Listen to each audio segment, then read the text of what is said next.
necessitated support from the international community for an effective and timely response. Efforts are underway to continue building upon the flash appeal and the stream of generous assistance being provided by so many of our partners for rescue and relief operations while preparing for the subsequent phase of rehabilitation and reconstruction that would require sustained and massive support from the global community. The damages are expected to run into tens of billions of dollars.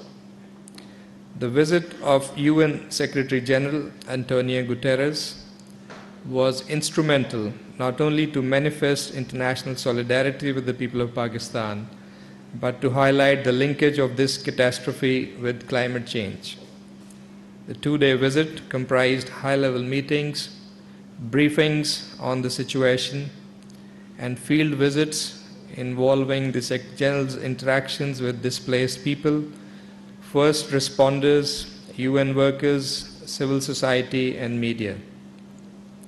The Prime Minister and the Foreign Minister accompanied the UN Secretary General to various flood-hit areas.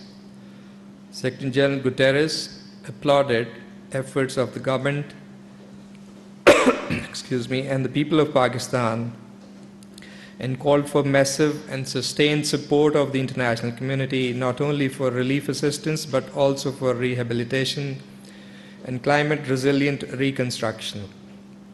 He repeatedly emphasized that it was not just a matter of solidarity but a matter of justice, as countries like Pakistan, who have not contributed to climate change, are amongst the frontline countries impacted by its consequences. You would have followed other dignitaries also visiting Pakistan to show solidarity and support, including the Canadian Minister for International Development, Mr. Harjit Singh Sajjan, who called on the Prime Minister and also met the Minister of State for Foreign Affairs. Canada expressed its commitment to support Pakistan in dealing with the aftermath of floods, including for climate-resilient rebuilding.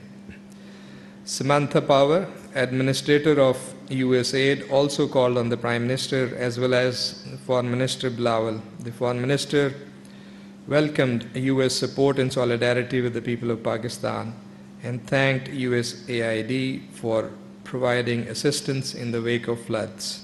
He stressed that the developed countries must step up their climate ambition, including towards the provision of predictable climate finance for mitigating the adverse impacts of climate change in the developing world.